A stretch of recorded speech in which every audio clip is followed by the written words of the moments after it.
to make sure that we are streaming on all channels.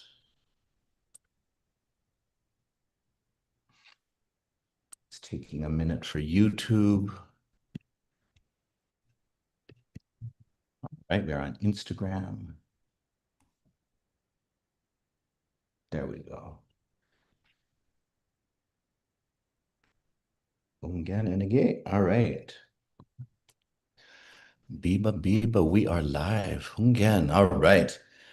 Hafade todos hamzu bueno hudzong estigi nuevo episode Fanatsu. This is another episode of Fanatsu. While we host Mizu Tatlu, si Michael Luhan Bavakwa. But if you are tuning in for this episode, I can take it you are not tuning in to listen to me or look at me today. You are probably here for Jay Taj. Hungan. Si Gerard Pereda Tajalle. And people think of me as being very Chamorro because I teach Chamorro and stuff like that. I have a Donkluna Sinahi. I have a big Sinahi right here on my chest.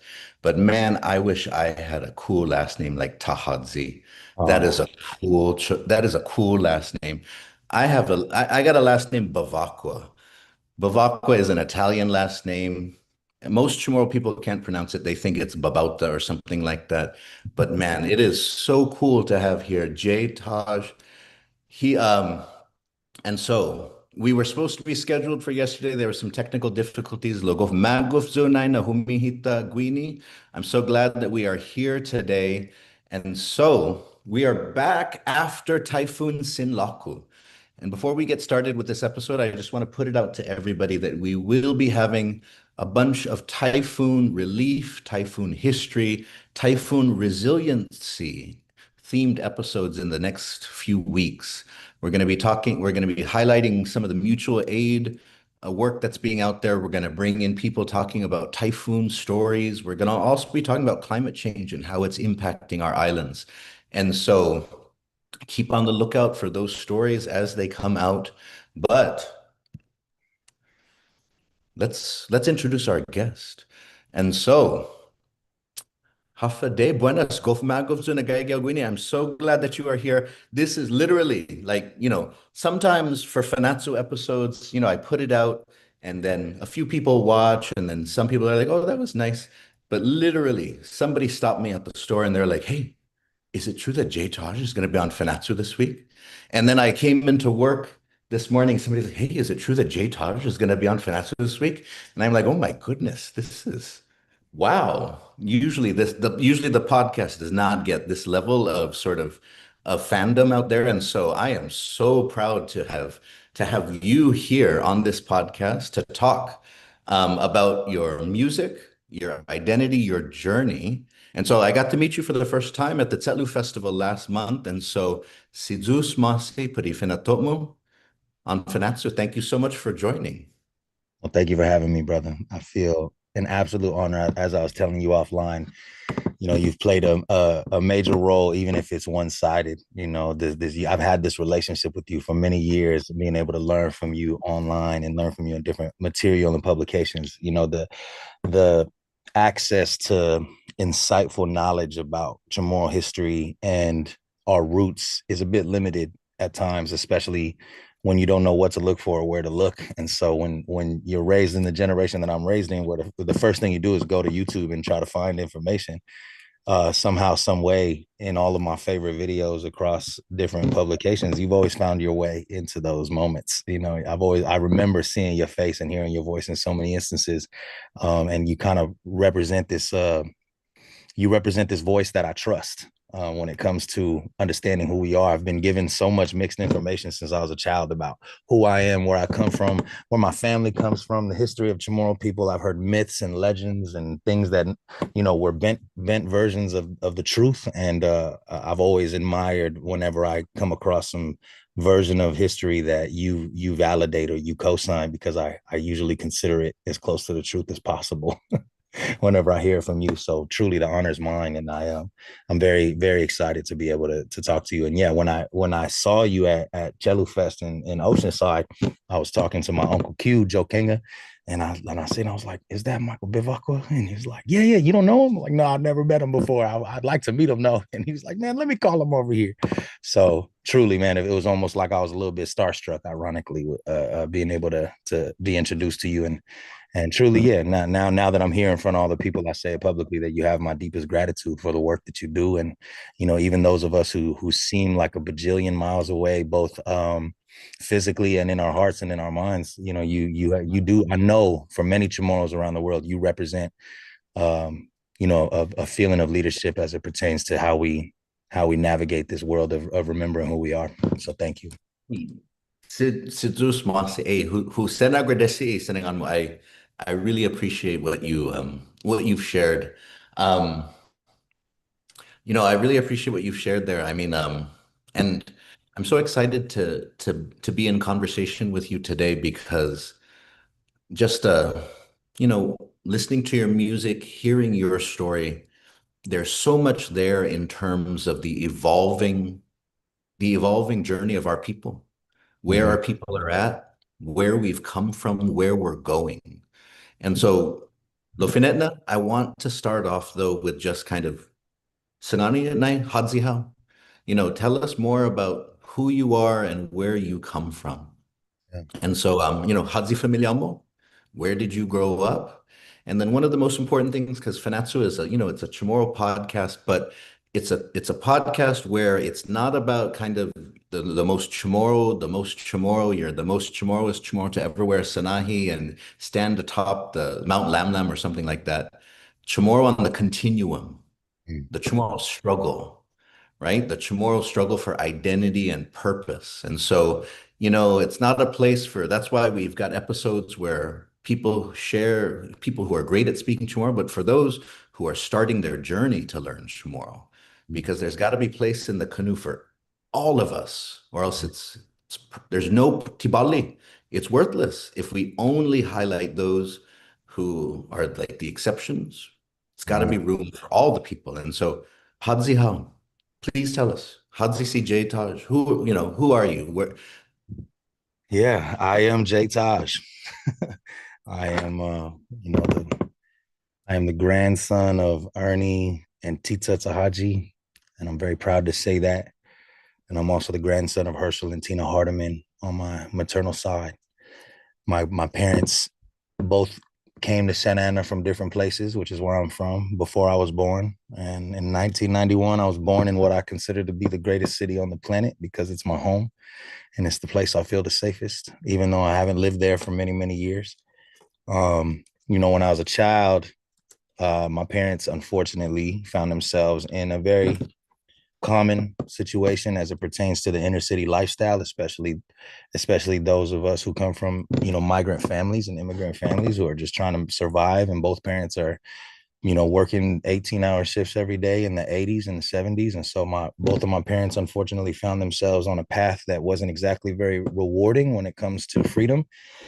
And when I was about 9 months old, my Chamorro father and my mother, who's black and white, were incarcerated when I just before I turned a year old, and that kind of shifted the trajectory of my life as it pertains to the culture in my household. There was, a bit of a back and forth between the two sides of my family on who's going to raise me. And ultimately, the courts decided that I would be raised by the maternal side of my family. And unfortunately, that relationship when I was a child was very volatile. So my contact with my Chamorro side of my family was incredibly minimal. And I was raised in a beautiful black household. My dad, my granddad Herschel, who I refer to as my dad, um, he also has children of other island descent. He has a child that's Samoan. He has, a daughter that's half black, had two daughters that are half black, half white, two kids that are full black. And I was raised in a beautiful mixed household as it pertains to culture. And, my first interaction with any sort of Pacifica culture was with the Samoan culture that was around me. And this is sort of like why I was blessed enough to have some version of myself in the household. I was be able to see myself in some way through my Samoan relatives. And it wasn't until about high school that I was lucky enough to reconnect with my Chamorro family in a real way. Mind you, I was always around, right? Like I would go to family functions and things like that, but you kind of always felt like the cousin that was only popping up once a year, once every 2 years, and you kind of didn't share those like deep cousin memories like with the rest of the Chamorros in the area, which is a very, mind you, is a very small population in Santa Ana of I think it's like my family and maybe one other family. It's unlike Long Beach, which is right down the road, but they got lots of Chamorros out there. So for me, it was like, in high school, obviously you have these like desires to belong to something, right? And so it was either, football, which I wasn't very good at, or it was, gang banging, which I probably would have been real good at, but I was lucky enough to be raised by, two parents that made it very clear to me how my real parents ended up in the place they were at. So I was able to make conscious decisions to steer away from that outcome.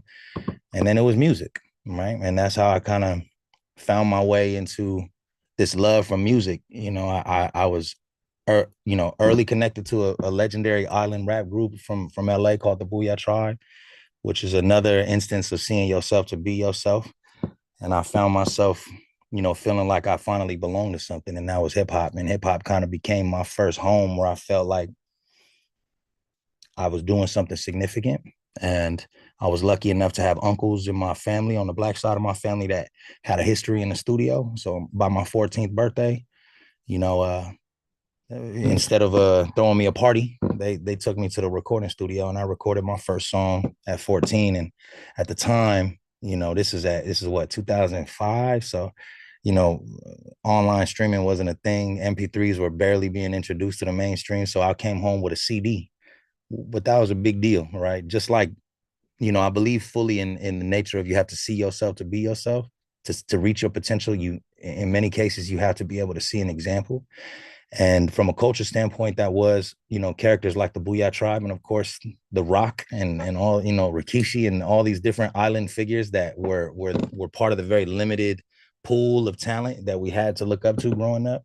And then same thing with in that same vein, when I came home with that CD at 14 years old, I was able to hear myself in a new context. And to put a CD into a CD player in 2005 and hear my voice over a mixed and mastered record was like, I think the moment that unlocked everything for me. It was sort of a genesis point where I look back to that moment and truly believe that my life doesn't end up where it's at if my uncles didn't take me to the studio that day and give me an opportunity to see myself in this beautiful context. And I feel like from there, I kind of just put my head down and focused on becoming a better version of myself every day, one breath at a time or one brick at a time. And in this, when you put it in the context of building something. And then I looked up one day and I was here, and I still feel like I'm a 14-year-old kid in the studio, even though I'm far from 14. But yeah, the context of where I come from is very diverse and complicated, Mm. but it's it's beautiful in many ways. And I would not trade, as much as I feel, like many Chamorros in the world that weren't blessed enough to be raised on island or even around a community of other Chamorros, and some people not even being able to be raised around a community of other Pacifica people. Um, I still wouldn't trade my life for anything. I'm so grateful for the way that my life has turned out, and especially the relationship that I've been able to foster with, the Chamorro community and the wider Pacifica community. I'm so proud to be a Chelu. I'm proud to be a Uso. I'm proud to be a Toko. I'm proud to be a young Black man. And I'm proud to be able to represent these lived experiences, even in the unique sense that I experience it, right? My life and Jed's life are very different. And we still get to share a very common experience, which is the island of Guam. And I'm super grateful for that. That's totally sitting on. Thank you for everything that you shared right there. I mean, there's so much to respond to, but there's one thing, first off, thank you for mentioning CDs and just when you talked about, going and getting CDs. There's some people who are watching who are like, yeah, physical media. Thank you. Thank you. Thank you, physical media. Yes, we could go But very oh much. yeah, no, I think the more AI slop gets made, I think the more people will crave the real. That's They'll right. crave. But when you brought that up, I mean, it was just, and you brought up hearing your voice, hearing that feeling. It especially for Pacific Island people, indigenous people, one of the things that always strikes me is Pacific Islands, Pacific Islanders were big. The Mhm. Pacific is like a huge part of the world. Yeah. Pacific Islanders in general tend to be big people, not all, but tend to be big people. But when you look at how the world treats us invisible, as if we don't matter, and so what is it then and so in the islands, it's one thing because in the islands, you're surrounded by people who speak your language. You're surrounded by the things that carry your culture. But when you leave, when you're in the diaspora, when you're raised in the diaspora, it's harder. The invisibility kind of penetrates. Right. And so, but what is it then that can make you feel something? And so, man, when you talked about hearing your voice, Mhm. like that, recording it gives you that value, because it's like even if you feel something inside of you, but you know that the world is not made for you.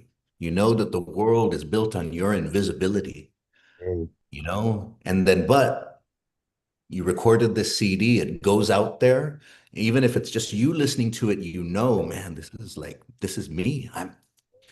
I have value. And so I think, and even and I think even when seeing for so many people when they saw you on Netflix, and just the way, whether it was the um the visual representation, some of the words that you used, some of the ways that you carried yourself, it was a similar sort of thing. It's like the things that I feel matter, but I know that the world doesn't give a crap about, has no idea about.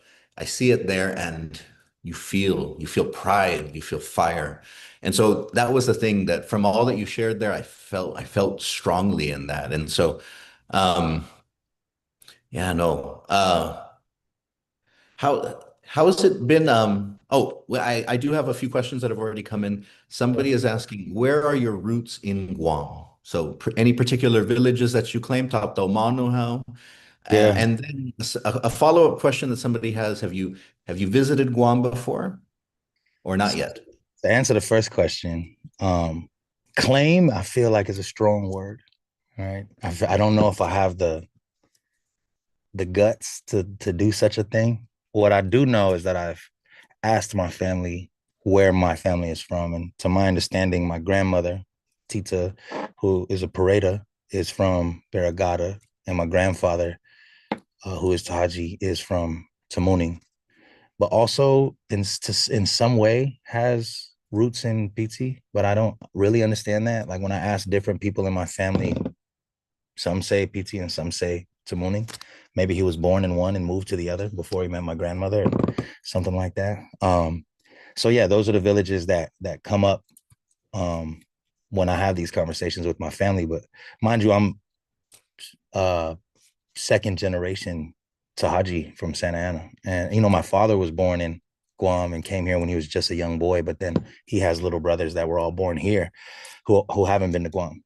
And that's the story for most of my Tahaji family. And I'm one of them who also hasn't had the blessing to go to Guam. But as I told you off the air, I've been having lots of conversations around building a show and some, community outreach efforts for months. I've been interacting with friends of mine on the island who have the capacity to help orchestrate and organize efforts. And then Sinlaku came, and there's obviously something that's pulling at my heart in the capacity of not allowing um, the devastation to slip between my fingers as it pertains to being able to use the power that the universe has given me, especially online. And the irony is that I was on a video call with the brothers from Crowns last night, and we realized that the last time we were on a video call together was the day that the Eaton fire started in Los Angeles, which when that fire started, it was, you could see it from the window of my home. And I was on the phone with them, and we were looking out the window, and I could start to see the fire start, and it was about a mile away up on the hills. And I remember showing them on the camera, like, dude, look, there's a fire starting. And at this point, there was already a big fire in the Palisades, which is about 30 miles away. And then the power shut down. And they said, man, that the power shut off, man, you're basically on Guam. If the power's shutting off, this is a Chamorro experience. And then I said, I gotta go. We gotta respond to this. And so that was the last time we were on a video call. But the irony is that now I'm on a video call with them again, and you guys just got your power back for your own devastations. And I say all of that to say that when the Eden fire happened, my community and I were able to figure out a way to rally and activate um, many communities around that wanted to find ways to contribute to the relief efforts for the fire, but didn't have the channels to do so. And I feel my heart calling me to utilize my community and my platform in the same capacity when it comes to first identifying the true needs and who the true leaders are when it comes to the relief efforts that are happening, across the Marianas, and what the real damage is, right? Because like we said off the air, there is a lot more visibility than there was in the 90s or in previous moments when this has happened. But at the same time, those of us that are not on island are a bit confused still. It's a bit hard to comb through the information and understand who's who and what's really happening, and what footage am I looking at? I look at footage and I don't know if it's coming from Tinian or Saipan or Guam or Rota. I don't know. And when we take this information and we want to be able to ingest it and understand it and give it out to the community. So I say all of that in a long-winded way to say that as of right now, the plan is for me to be on Guam, hopefully in the next 6 weeks, to be able to, like, not only contribute to all the efforts that are happening on island, but also be able to bring my community into this world, because there's less than 200,000 Chamorros on the planet, and I somehow have 600,000 followers across the world. So that means there's a lot of people who are unaware, just in my community alone, who have no connection to this, none whatsoever. They might be from Brazil or France or South Africa or New York City, Puerto Rico. They have no context of what's happening. And I have an opportunity to shed light on not only the devastation, but also start the conversation in their life of the Chamorro experience through this moment. And so, I can't ignore it. So hopefully, if, God willing, if the plans that we're putting together and me desperately clearing my schedule to be out there for an amount of time that actually creates a significant impact, then I should be out there much sooner than we anticipated. And if I do come, then we'll make the most of it and play a couple shows and visit the schools and DJ some clubs and go visit hopefully connect with my Tajalle family on island and my Pereda family on island and all the things. People, I mean, there's Hungan, you will find that there are your real relatives, and then there's your relatives. That's right. Family is There's family. your Hungan. And that no, si Jesus masih inapet mo na because people had already asked. They're like, "Hey, you gonna do shows on Guam?" Yeah, yeah. No, that's definitely part of the plan. It's just I struggle with taking the traditional route of, like, these, like, I don't like talking offers and ticketing on an island that I understand has limited resources. It just doesn't feel right. So I'd rather figure out a situation to make moments like this as accessible as possible. And also, I've gotten offers from reggae festivals and things like that. And to be honest with you, I'm borderline a gangster rapper. I'm not sure that my music has a place in reggae festivals. And I've been reaching out to my community of hip hop artists that when I go online and check the charts, who's the most active, who are people on Guam most actively listening to in the hip hop space, and do I have a line of connection to those people to be able to maybe not come alone and bring people in my network to also play a show on Guam that have never played there or never even thought to play there. And so it's a bit of I'm in a bit of a complicated situation to make sure that it's something intentional and significant and not just me going through the motions like most artists would. Viva. This actually connects to a question that somebody just sent me. And so, given what you've shared sort of about your upbringing, um, who are your musical influences though? And because you were talking about kind of your connection to your Chamorro side, it wasn't as close when you were young. have you developed any close musical connections that are Chamorro like influences later though? Or do you have any kind of Chamorro musical like inspirations in your music that you have found? So who in general, two parts, who in general are are your musical influences? But is there any Chamorro mixed in that? You know, like if your fiesta table, what's the Chamorro on your fiesta table of music? I love that. Man, musically is such a loaded question because I could talk for days about all the thousands of artists that inspire me. There are those who jump out at me immediately. I think in the hip hop space, um, when it comes to legacy acts and people I've been listening to since I was a youngster, there's the obvious ones. Being from the West Coast and being from LA and Santa Ana is obviously, you know, the legends like Dr. Dre, Snoop Dogg, Ice Cube, NWA.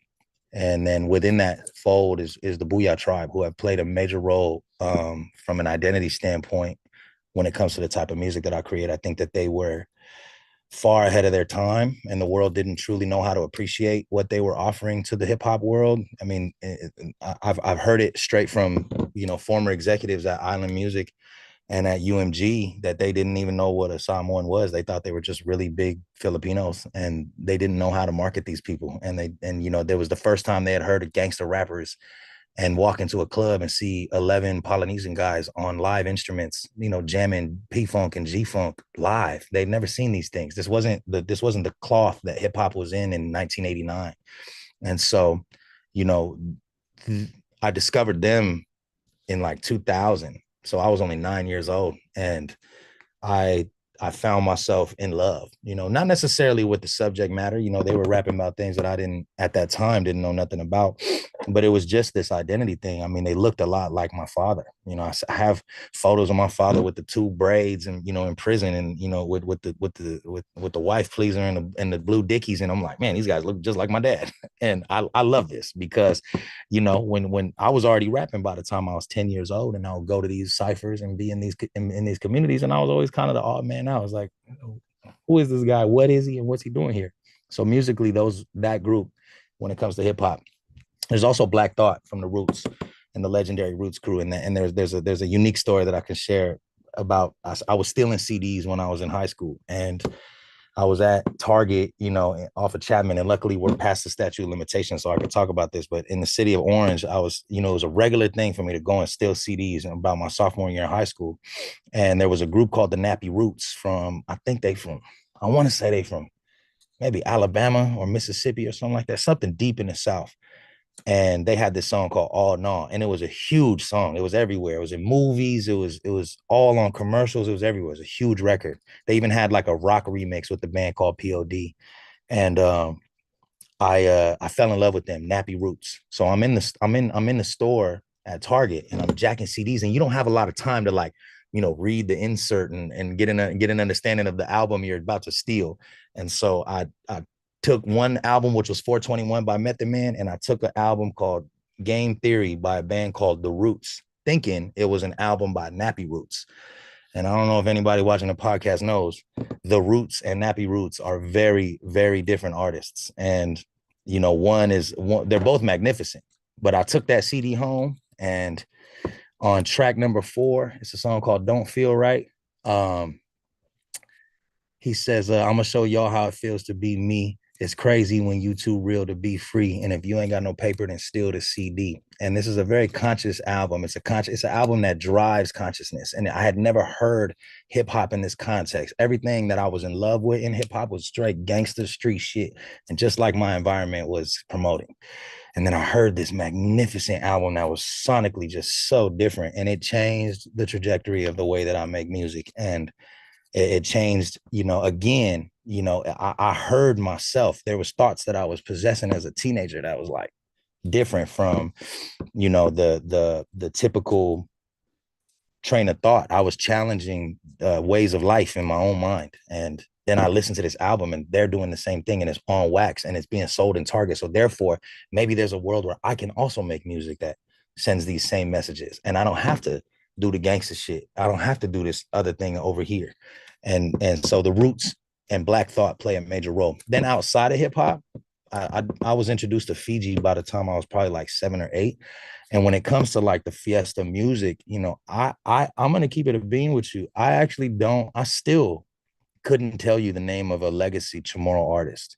I do have Chamorro artists that inspire me, but they're like active right now, right? And that is the two that pop in my mind the most are, you know, Jed, straight up Jed, I think is maybe one of the most talented producers and songwriters on the planet. And I love the way he makes music. I genuinely love it. And then someone from his community as well, and he's a native to Guam, is Jonah Hanum, and I love his music too. And I think his music is way bigger than his audience. You know, I think that it just is. He's one retweet or repost away from his life changing, and I every time I introduce his music to people in my community, they're like, wow, this kid is incredibly talented. And I'm very inspired by my peers. So when it comes to like Chamorro music, it's actually the more contemporary modern music that inspires me the most, because I just haven't, you know, like the Chamorro experience in Southern California, we find ourselves listening to the same music that the Samoans and the Tongans and the Fijians around here listen to.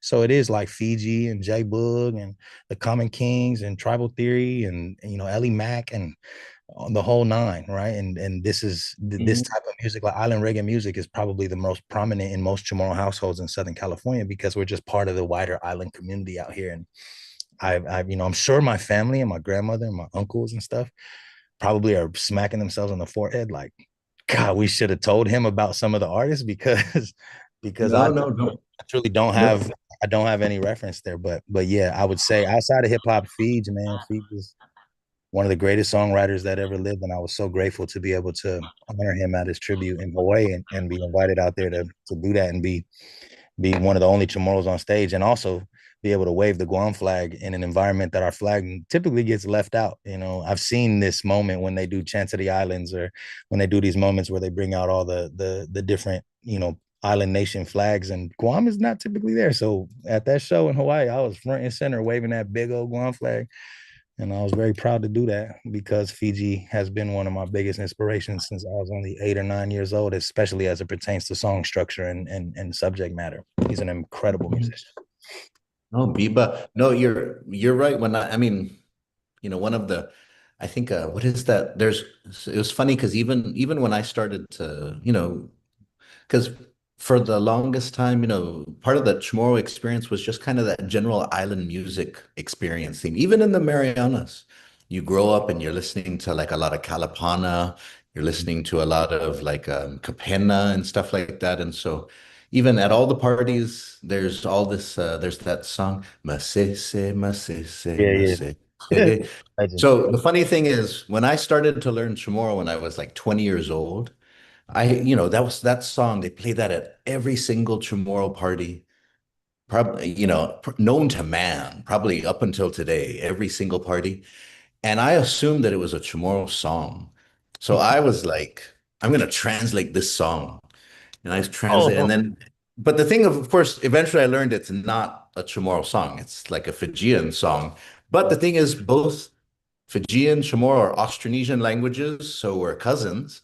right. So if you work hard enough and you drink enough Mr. Browns and you're crazy enough, then you can you can concoct a translation. So I Right. was, you know, like, oh, because masese in Chamorro means you got stabbed. Interesting. Interesting. Not at all what he's singing about. Yeah, yeah. So but anyways, if you do make it out to Guam, I'll give you a Chamorro vinyl record, an old school Chamorro Please, vinyl please. record as a gift. Amazing. Wait. But no, but thank you for sharing. And I do also want to share that I felt a kinship with you because when I was in high school, I totally stole CDs from Kmart. Man, Statute of limitations, Manadzan, Padzamas. There's no more on that's that. right. That's right. You can't find me. You What was can't find crazy me. is just like I said on that fourth track on Game Theory, which if there's anybody listening that needs an album that they haven't heard to that they want to listen to, that they haven't heard of that they want to listen to, Game Theory by The Roots will be in my top 5 albums until the day that I die. It is a magnificent album, especially as a hip hop live band album. And on that fourth record, Don't Feel Right, he is questioning this, he's questioning the music, and something is not right. Something's not right with the contemporary music of that time. And in that last verse, he says, if you ain't got no paper, then steal the CD. And I promise you, I had no money that day that I stole those CDs. And somehow, some way, God or the universe or the creator, or whoever decided I needed to hear that message, not only put that message in my heart as it pertains to the subject matter of the whole album, but that very specific message saying, if you're broke, then steal it. I don't care. And then fast forward, I was at a festival called Paid Dues. I must have been in my early 20s. This had to have been in like sometime between 2010 and maybe 2012. No, it must have been after 2012 because Kendrick Lamar was headlining with Black Hippie that year. And I met Black Thought, who is the rapper from The Roots. And I jokingly went up to him backstage and I had $20 and I went to hand it to him. And he's like, what's this? And I told him that story about me stealing the CD, years before that, maybe over almost 10 years before that. And he smiled and he took the $20 and he said, thank you. And he went and he walked away. And so I paid for it at the end of the day, probably less than retail still, at $20 at that point, inflation had already begun in music. And so I was still able to pay for the album. And I hope one day, whenever I come across him again, he'll remember that moment. But Oh man, that went on the story. I love that story. I love that story. Now, somebody, one of our viewers is saying they want to know about rhythm and flow. They want to know about rhythm and flow, and so let's because one of Jay Pasqua, Sumaskagidza, Alabama, long time viewer of Fanatsu and also a guest before because he's a chanter and a poet. He says, "Good job, Setlu." He remembers when you were on the show. He says he shared it with all of his familia when you were on the show. And so he's eager to hear more about how all of that happened. yeah, thank you. First and foremost, thank you for watching and thank you for sharing. Because before I tell the story of how I got on there, earlier in the conversation, you had mentioned that you took notice to certain nuances, that whether it was the artwork on my body or the seal around my neck, or the moments where I would wear a crown's hat, or this and that, or I obviously talk a lot about my usos and my tocos, and I speak to the lived experience that is the island experience in Southern California. That was all by design. Even the tattoo on the back of my head I got just a few weeks before I went on the show, because I've been a show producer for many years. Long before I was on Rhythm and Flow, I've been producing content at a high level for, 15 years. Just before I was on Rhythm and Flow, I was the senior producer slash executive producer of Red Bull BC1, which is like one of the biggest hip hop dance competitions on the planet. And so I'm no stranger to the way that stories are told. And if I'm a showrunner, if I'm a story producer on the show, I know that they'll do everything they can to craft the right story for minutes watched. That's the idea. You want as much minutes watched on Netflix as possible. And the truth is, when you do the math, Netflix has 20 million active listeners. Active viewers, and there's less than 150,000, maybe 200,000 at this point, Chamorros on the planet. So do the math there. The more I speak about my Chamorro experience, the less and less people, the wider the gap is of people that can't connect with that. So in interviews, I spoke about the island experience a lot. Not one of those interviews made it to the show. And I knew that. I knew that was going to happen.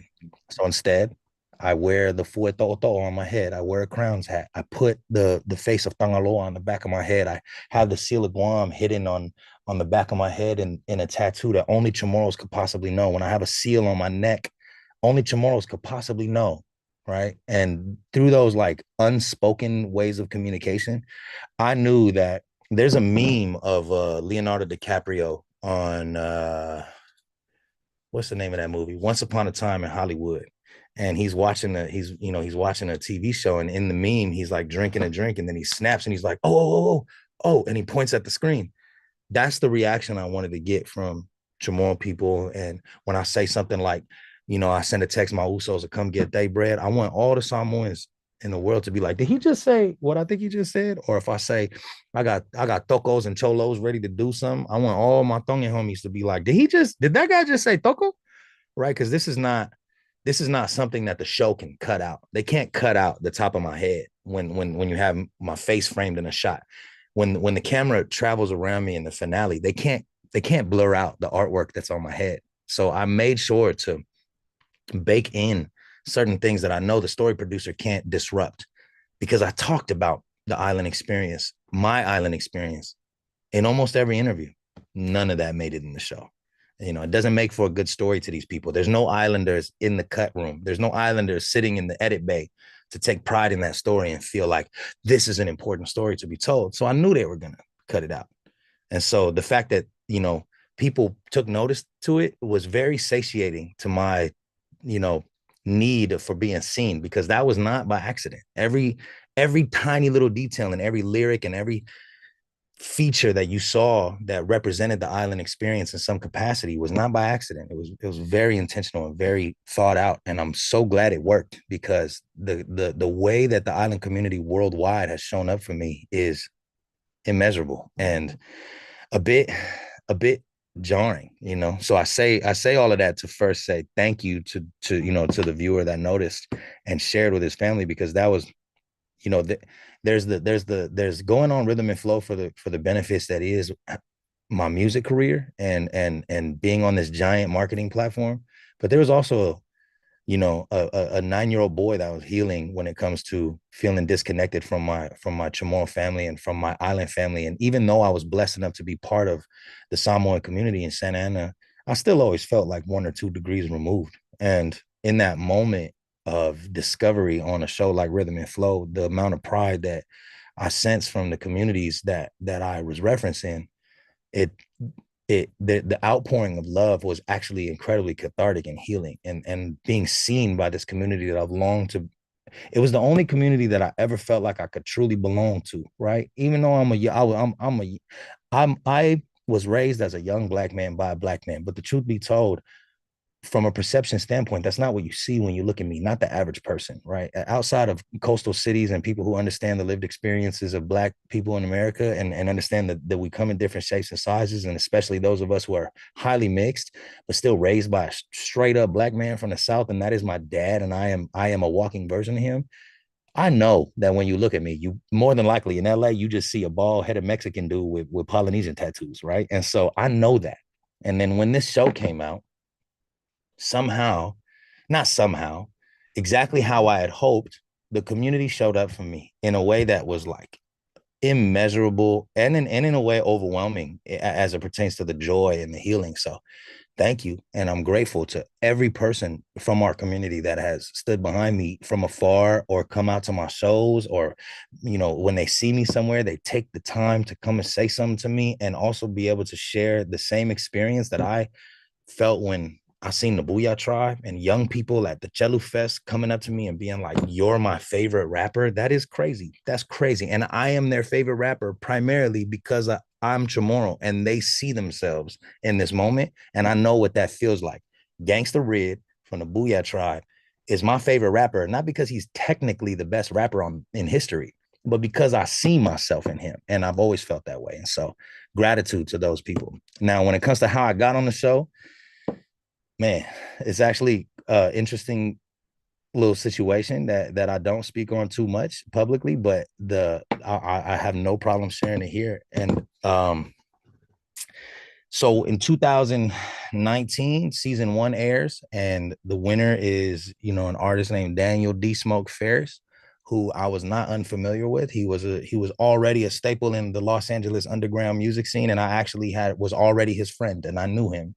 And to see his career blow up overnight, and to see him do it on a platform and in a forum where you can not only learn about his music, but you also learn about who he is as a human being and who he is as an artist.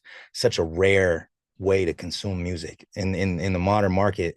If you don't go viral on TikTok or Instagram, nobody gives you the time of day. And if you're lucky, they'll give you the time of day to learn who you are and become connected to your personality. And I've always known that my music is cool, like it's good music, but I think that majority of my community and my following connect with me on a personal level beyond the music. So I needed a forum to be able to show people what I do, but also show them who I am. And I seen Rhythm and Flow season 1, and I'm like, this is it. This is the only way that this music shit works out for me is on a show like this at this level. So I manifested it, and I told myself I'm gonna get on that show one way or another. And there was a girl I used to date that was a DJ at Power, or like a board operator at Power 106, and an on air personality. And because she was part of the industry, a casting producer in 2019 reached out to her like November 2019, just after season 1 aired, and was like, "Hey, do you know any rappers, in LA, in Orange County, San Diego, that might be a good fit for this show?" And she was like, "Yeah, I do know an MC." So she sends me a text and she's like, "Yo, there's a casting producer for Rhythm and Flow reaching out to me looking for MCs. Do you mind if I put your name in there?" And so I'm like, "Please," because you have no idea how I was just talking about how bad I want to be on this show. And that casting producer reached out, and we went through months of the casting process, and got to have a conversation with Jesse Collins, the executive producer. And we were this was all virtual, and then we were set for me to go up to Hollywood and have an in-person audition, and meet with the rest of the stakeholders and the rest of the producers to see if this was the right fit. And then the news broke that there was some strange virus traveling around the world, and we needed to shut down the world for 2 weeks. And so they called me and was like, "Hey, this is in March of 2020." And they're like, "Let's wait about 2 weeks. Let's postpone our meeting." And then 2 weeks turned into years. And I never heard back from them. The show did not come back. And I had given up, man. I was like totally off the idea that I was going to be on this show. Years go by. I gained a bunch of weight. I stopped dropping music. I was focused on my film career, and I was focused on producing, as a filmmaker. And I would, I do partake in the very legal activity that is smoking cannabis in Southern California. And I always had people over at my house, and I was living in downtown LA. And at the time, also legally was selling weed to my neighbors and things like that to make a little money through the pandemic. And one of my neighbors would come over all the time, and we'd be smoking and talking. And it became part of my thing whenever I would drink or smoke to be like, "Man, I was about to be on Rhythm and Flow." You know what I'm saying? Like, it was like my thing. It was my story to tell, like, 4 touchdowns in one game type. So I was so proud. You don't even know I was about to be on Rhythm and Flow, man. And now it's too late. Now it's never going to happen. And years went by, and the guy who was the original casting producer somehow went on to become a famous TikToker.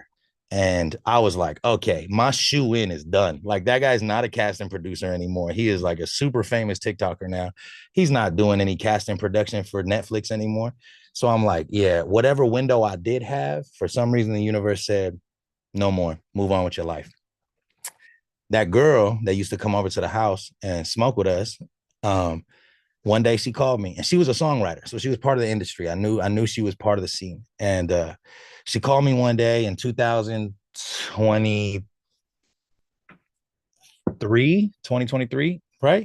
2023. Man, my brain is, I do not remember when I was on that show. um she called me in August. Was it, I think 2024 you were on the show, That right? was 2024 is when y'all saw it. So Oh, I'm good. I'm good. 2023, August 2023, I got a phone call, and she's like, "Hey, so you remember," and it's that girl that used to come over to the house. And she's like, "You remember that show you used to cry about, that big rap competition show? You cried about it, and you was gonna be on it, and then it went away, and all, you're just so sad." I'm like, "Yeah, why?" She's like, "I heard it's coming back." And I'm like, "Okay, that is a very useless piece of information. Like, I feel like you're rubbing it in. Like, what is that? What am I supposed to do with that info? I'm not going to be on the show." And she's like, "You might be on the show." And I was like, what do you mean?" She's like, "Well, guess who the new casting producer is?" "Who? Is it somebody I know?" She's like, "Yeah, it's me. I'm the new casting producer." And I'm like, "No, you're not. That's not real." She's like, "No, check your email, and your management should be getting an email for you to go through the whole process again and be considered for being on the show." And so I'm like, this is crazy. And I went through the whole process again, August 2023. It went from August all the way to like November. That's how long that process was. They went through like 11,000 applicants, 11,000 auditions, and they boiled it down to 60 people to go to Atlanta and do the live auditions in front of the judges.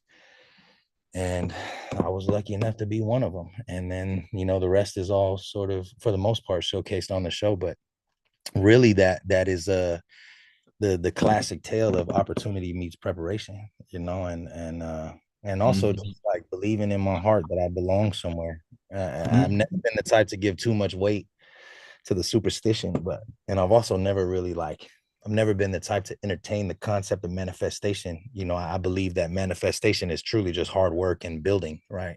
But Mhm. like this really came from nowhere, right? It was just like a domino effect of happenstance. Um, Meeting years of preparation for seizing opportunities like that. I know, and when music wasn't working out early in my career, which it didn't. I started making music when I was 14. By the time when I got the opportunity to be on the show, I was 33. You know, like that's 20 years of making music where it was really to no end. I had a small core audience and I was always part of the scene, in the same way that many people are. I still identified as an artist, but as far as like having a sustainable, successful career in music as a consumer facing project, never really got nowhere. So I focused, instead of giving up and just not being in the art world, I focused on other forms of the industry, in which was becoming a director or a film producer or a songwriter and a producer for other artists. And I found myself moving through the industry in ways that still gave me a load of experience. And so when I got on the show, humbly, a lot of people say this, but I also know this. I could see the difference in my experience versus some of the other artists that were on the show. And it cuts right through. And I think that is the preparation part of the happenstance, right? All this opportunity that the universe or chance or God decided to put in front of me was met with the decisions that I made over the course of 20 years, the decisions that I made to put my head down and acquire another skill or go through another experience that would put me in a position to be significant or to be meaningful in this project. There was a ton of incredibly talented artists that were on set with us throughout the course of those 5-6 weeks that we were on set. A lot of people didn't get to experience them, like the world didn't get to experience them in the same way that they got to experience me or some of the other artists that made it to the finale or close, because yeah, truthfully, I feel like they just weren't prepared to drive that type of outcome. Look, at the end of the day, if I'm a story producer looking at me, I'm a hard egg to crack, because I am a 30 at that time. I'm a 33-year-old dude who sounds black, looks Mexican, and is covered in Polynesian tattoos, and is, claims to be Chamorro, which is a race I've never heard of, right? And I'm like, what am I supposed to do with this guy if I'm the story producer? I know that. I know that through my own experience that they're going through that. So I'll give them the Mhm. right stories. I'll give them the things that they need in order for me to, I don't want to use the term manipulate, but drive an outcome, right? Just like other areas of my life. It's important, nothing inauthentic, nothing fabricated, but just focused and intentional, so that I know that I have even the slightest bit of control over the outcome. And that outcome is not winning the show. Obviously, that didn't work out in my favor, but the outcome is actually the story, and making sure that the the part of like the show that is learning what I do at the same time of learning who I am, the latter is the more important part to me, is that the world knows who I am. And that if I leave this earth tomorrow, who I am leaves something behind that makes the world a better, more capable place. And I have control over that. That's why I never crashed out on the show. When they called the wrong guy's name at the end, I didn't crash out. I was crushed. I was broken. I mean, I went backstage and cried real tears. Cried. And that's not on the show. I'm not going to let that be on the show, right? And in that moment, I'm not going to crash out. I'm not going to get angry. I don't have control over this. I only have control over myself. And that comes from 20 years of experience. So that is like the epitome of opportunity meeting preparation. And I feel like it worked out exactly the way that it was intended to, personally. I mean, some of the si Zeus Masi put total and I thank you for sharing all of that, because some of the viewers are responding and saying that we have some people on Instagram that are saying, love that your intentional moves allowed you to control the narratives and represent Islanders proudly. I mean, I think, and even speaking, these, especially for Chamorros, but for Islanders in general, these types of chances come along so rarely because, like what you were saying, there's all sorts of gatekeepers, all sorts of levels that you have to pass through. And sometimes the people who are making those decisions, maybe they're not mean, maybe they're not racist, maybe they're not malicious, maybe they're just thinking, man, you know what, this is going to be too complicated. Right. Man, no one knows what this is. No one, this is too, when I was in grad school, it's like racial groups are food groups. Mm, People like the food. They know the food pyramid.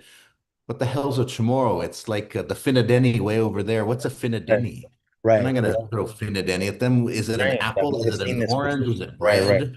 Right. And so, but and so a lot of people, when they get that chance, they don't take advantage of it because, when you're out there, you're just out there, it goes by, you flash, but you made the most of it. You're like, I'm gonna, and even if you showed such awareness because, yeah, you can say it, but they're gonna edit it out if it's too complicated. I like the way that you had that awareness because even me, I've been interviewed by a lot of different people for documentaries and stuff like that, even for TV shows. Like people come from off island and interview, and they ask you a bunch of questions, but you can always get a sense about what they're going to use.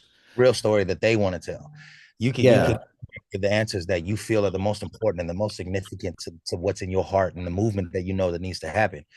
But you Mm. can get a pretty good sense of the story they want to tell. I mean, the way that the producers would focus on the fact that my parents were in prison for most of my life. I'm not into selling my trauma. Like I will talk about my life and I'll talk about it openly on my terms. I will talk about my family in my way, respectfully to Netflix. That is not the platform to be airing out my family skeletons. Right. And so, sure, you can Google some things because I have publications out there where I've talked about it already by the time I'm on this show. But when you come to ask me about my relationship with my Tahaji father, I ain't got nothing to say to you. I have a lot to say about that relationship in life, but I don't have nothing to say to you. You're not the person I Mm. trust with this information. I'm here to rap and make a connection with the community that I've always wanted to make a connection with. And I must actually credit Iam Tongi, who was on American Idol shortly before I was on Rhythm and Flow. And I saw the way the worldwide Pacifica community rallied behind him just solely off the fact that they saw themselves in him. I saw myself in him in multiple levels, both the fact that he is a Pacific Islander in this environment where we are an anomaly. We are just totally off the wall. I guarantee you that Lionel Richie and Katy Perry and I can't remember who the third judge was. When he said I'm thongin, they're like, what in the world is that? I've never heard of that in my life. They probably just thought he was a Samoan. That's probably the safest thing. Maybe a Hawaiian, right? But Mhm. I saw the way the community rallied behind him, and that triggered a thought of like, okay, I have an opportunity here to make people feel seen the way that Iam Tongi helped us feel seen. Even if he didn't necessarily intend to do that, he has a luxury on his side that he is a very visibly Tongan kid with a Mm. very beautiful voice. I don't necessarily have that luxury because, like I said at the top of the show, LAPD calls me a Hispanic guy when I go running down the street. I'm not, they don't know what a chamorro is. They don't even know that I'm Pacific Islander. They think I'm one of those Latino guys who just gets tribal tattoos because it looks cool, right? And so the the that I must credit Iam Tongi for going through that experience, a very similar experience on American Idol first. That was also part of the inspiration of like what can be done here, right? Because I Mm. knew that sure, $250,000 would be so nice right now. I would be very happy having 250,000 if I would have actually won the show. But what I got out of it was what I really went there for, which was creating an identity that in hip hop and in the mainstream media that maybe didn't exist in the same capacity before. We've had very significant and important people from the Chamorro diaspora that have made impacts in different moments, but in hip hop as a consumer facing artist project, humbly, I think I might be the first. And I think that I knew that going into that. I knew that going into that environment. So therefore I had to treat it with care and respect to know that any other Chamorro artist that comes behind me, my choices may make or break the way that they're viewed.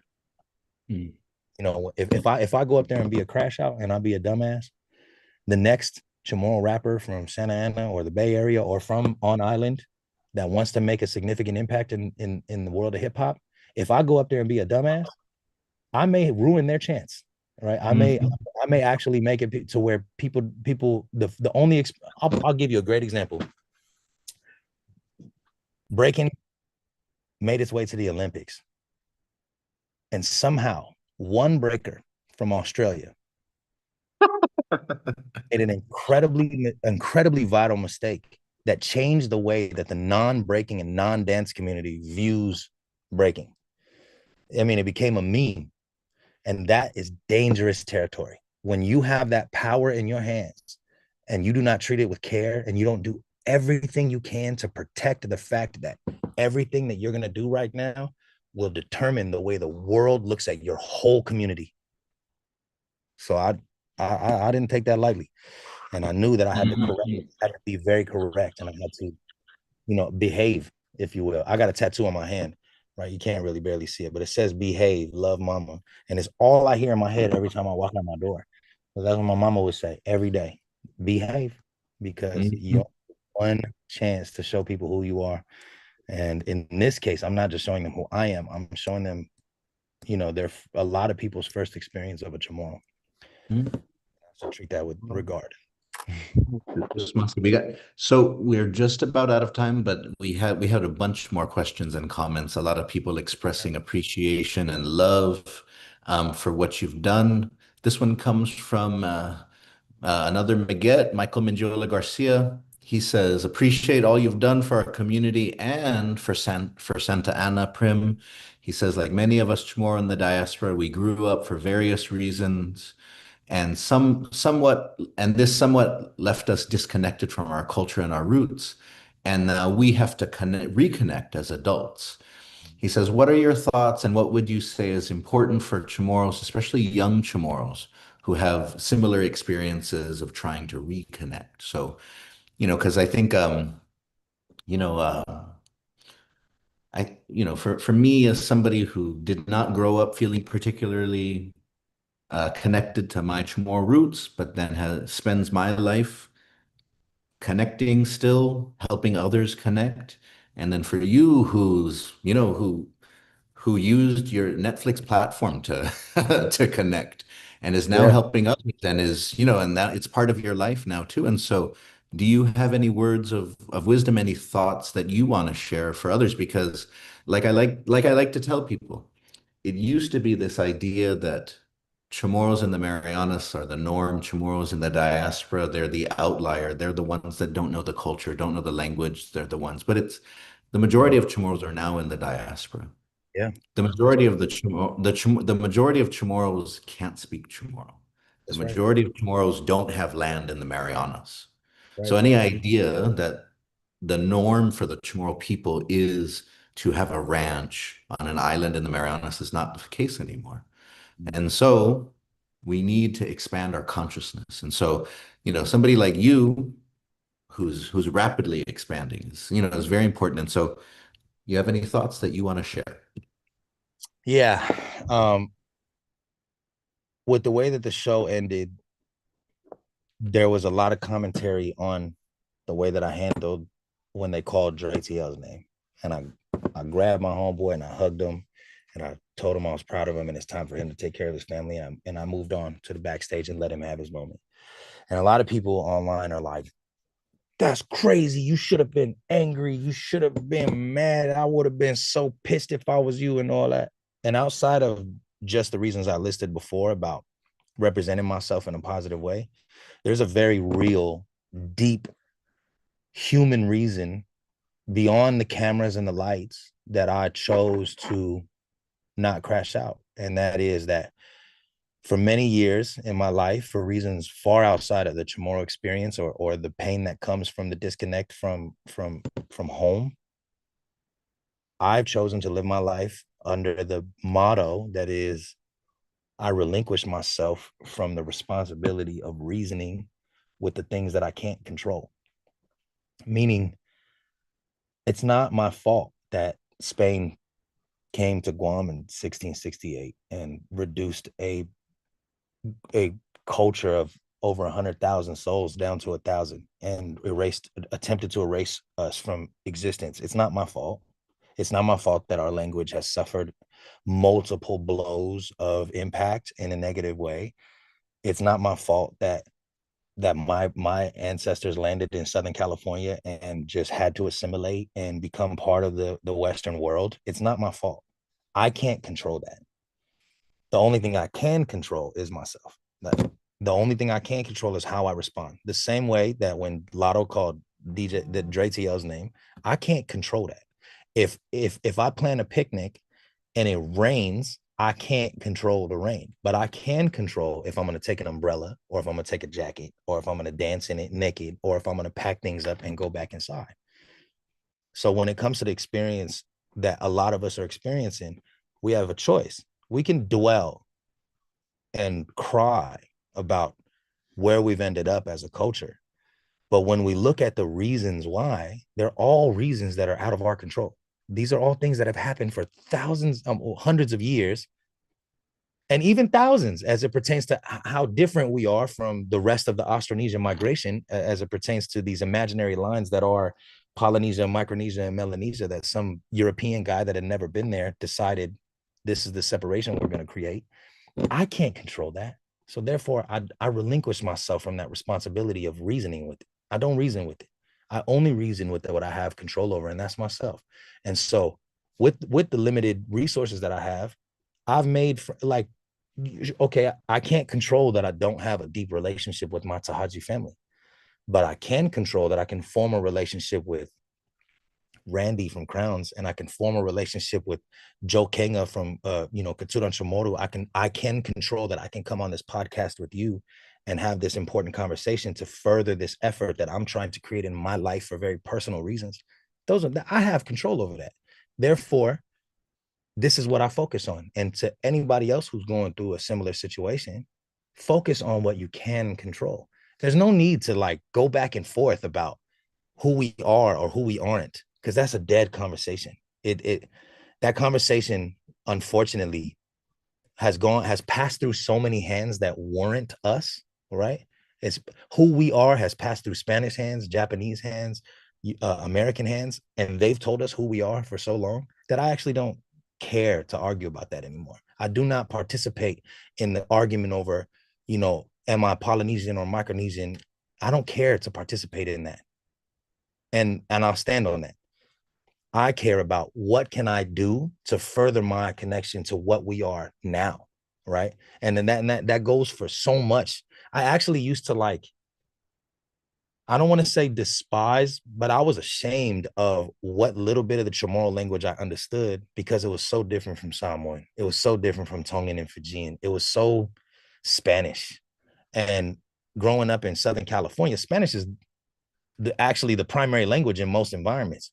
So when I'm listening to what little bit I know of Chamorro, I'm like, man, this is low key Spanish, but I'm in the Pacific Islanders Club. Like, I don't understand why this is so different. So I would actually kind of subconsciously reject it, right? I was actually more focused on what the language wasn't than what it is. And now that I have control over myself and I have control over the way that I behave in these environments where I can choose to focus on the things that I don't control, the things that are not my fault, and the way that the language has found its way into the version that it is in 2026 versus what it might have been in the year 2000, that's not in my control. What's in my control is what we are now, and the people are not gone. They tried to erase us, and somehow we have rebuilt our population to nearly double what it was before the Spanish came, when technically we, like, if we were an animal, we were as close to extinct as you can get in most cases for most species on the planet. If there was less than 1,000 of any animal on the planet, they're like most science programs around animal conservation are panicking. And somehow our people were reduced to less than 1,000 souls, and we have found ourselves now with nearly 200,000 souls around the world, which is double what it was before they came and tried to erase us. I'd rather focus on that. That's who we are versus the things that we aren't. And I think that disconnect often comes from focusing so deeply on the things that we aren't, right? We aren't exactly the same as a Hawaiian. We aren't exactly the same as a Samoan. We don't, our dances, our food, our language for some reason doesn't sound like our next door neighbors, right?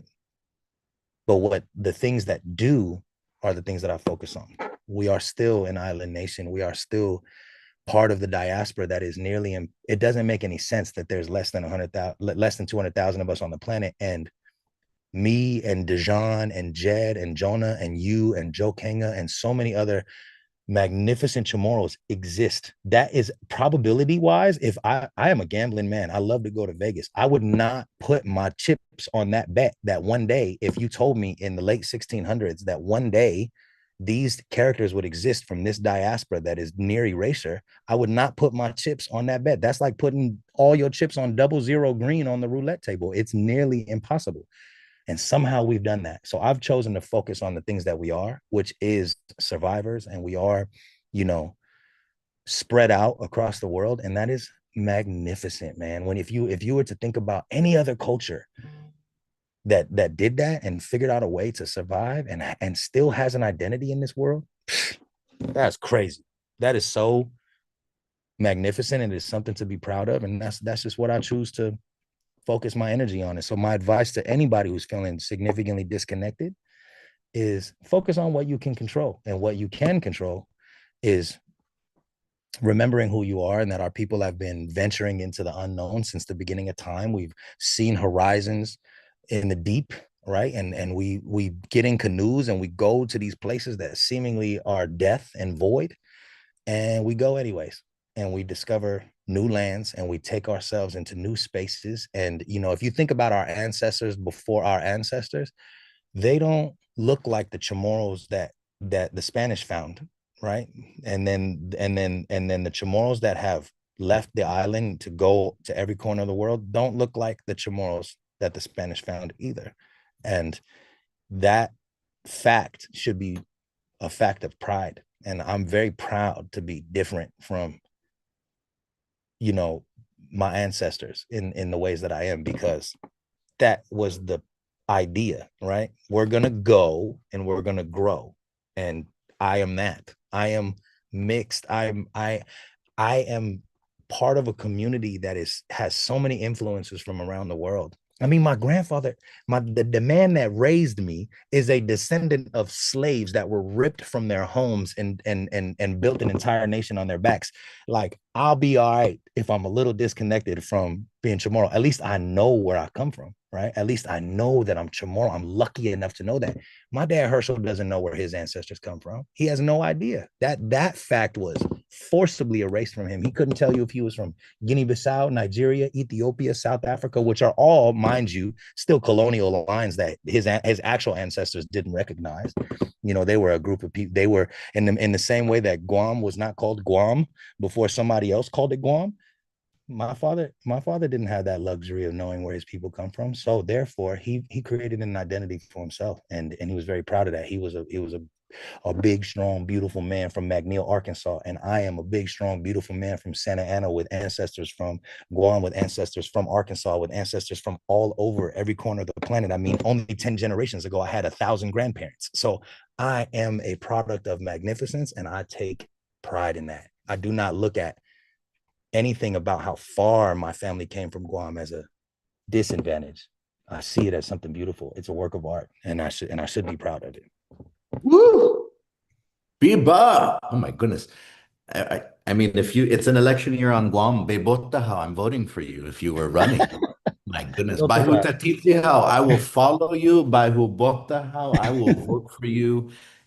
Hawwe Fanetna, you are first in line at the fiesta, Umbi. Bonito tu isinangan mo. That was beautiful.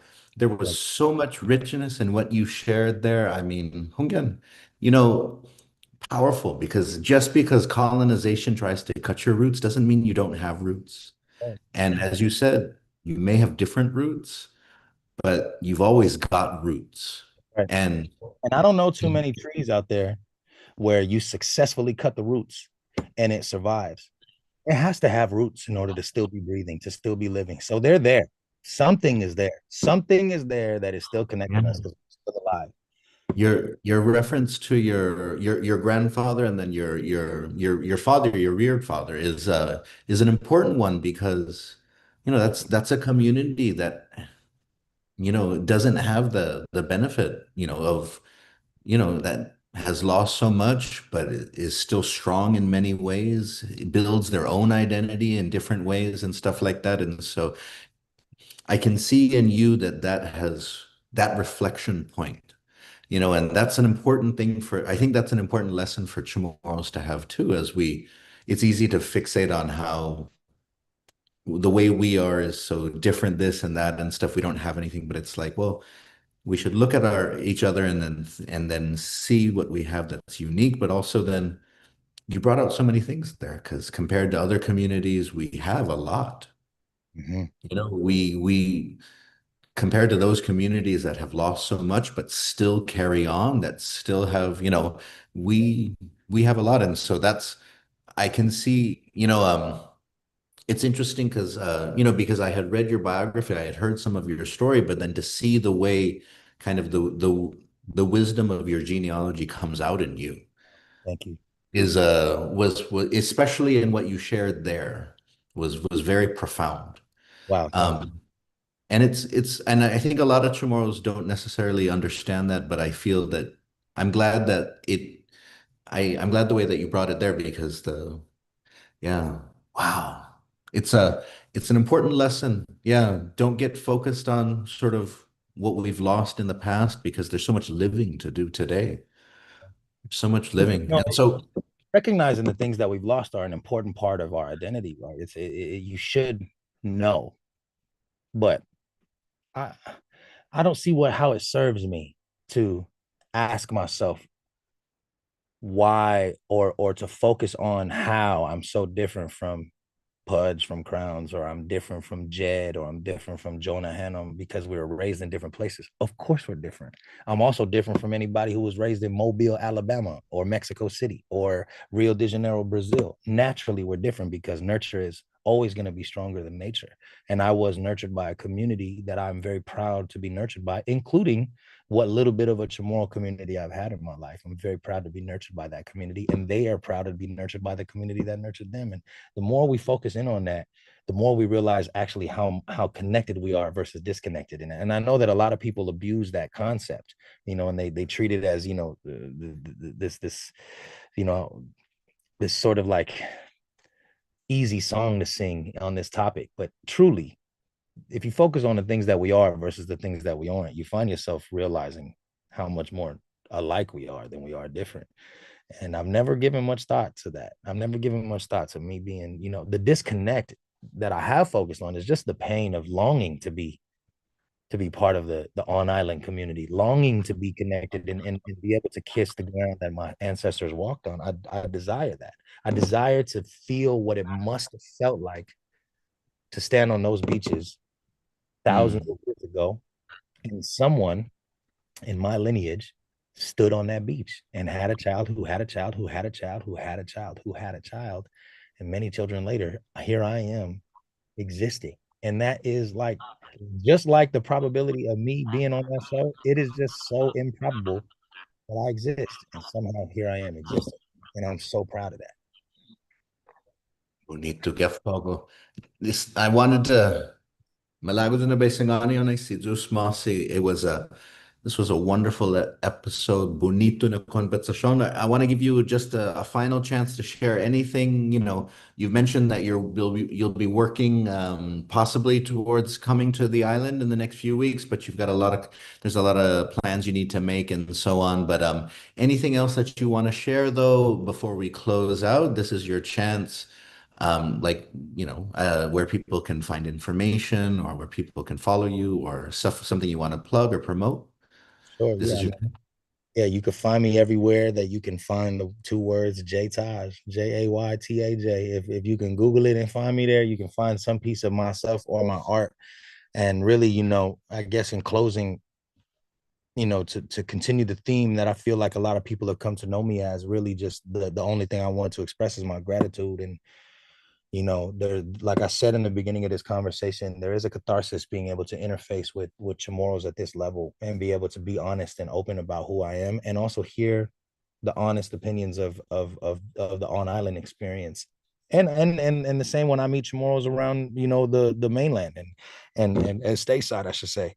Um, I'm grateful that I'm given the space, man, because a younger version of me longed for that in my community when I didn't necessarily feel like I was always given the microphone to express myself in the only community I felt like I had a chance to belong into. Like I said, I was raised in a very mixed situation, and sometimes that came with the pain of not ever feeling like I was enough to belong. And the only one that has ever really, really pulled at my heart to find a way to become seen in is the island community. Be it Chamorro, Samoan, Tongan, Hawaiian, Fijian, Tokelauan, Chukis, whatever. As long as I live, I will remain in an attitude of gratitude that y'all see me.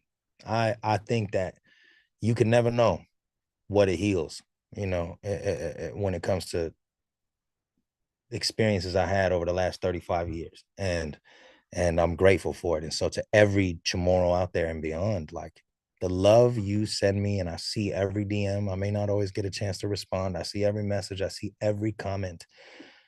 And every time a CNMI flag or a Palau flag or a Guam flag or any flag from any island nation finds its way into my comment section, I am just overwhelmed with gratitude that I am recognized by these people as someone to be proud of, because that is crazy, right? And like when you put it up against the way I saw myself in this community only a few years ago. And now, you know, I don't think it's just because of popularity or clout. I feel that people see me for the man that I am, and that's far more important than any fucking rap song or any fucking Netflix show. I just feel seen as a man or a boy in many ways, and that is like such an important part of the human experience. Is like we are a tribal people, and it requires a tribe to be our fullest self. I believe. I believe it fully requires a village for us to reach our fullest potential. And I now have a village around me, and I'm grateful for that. And so thank you for loving me, and I love you back. And hopefully our relationship continues to grow, and we can continue to do magnificent things together as a community, and I can find a way to contribute to those outcomes, in the way that God allows me. So thank you. That's really the only thing I know how to say. Biba, si Zeus Masi tatlu, Jay Taj bonito hugof agradece anai por este na matu aguni magi por este na conversación. Bonito hungan go agradece na ise na nganmo zani sinin temo za para hamzu todos ni umeega zan umeekung okesti. Agradece hamzu lokui para mansafu hamzu kololo nya hamzu menyasiga gisiana mai para mansafu hamzu go electricidad minzu go hana minzu. Lo esti finak po esti na episode fanatsu. Adios. Esta ki manat li ihit tatlu.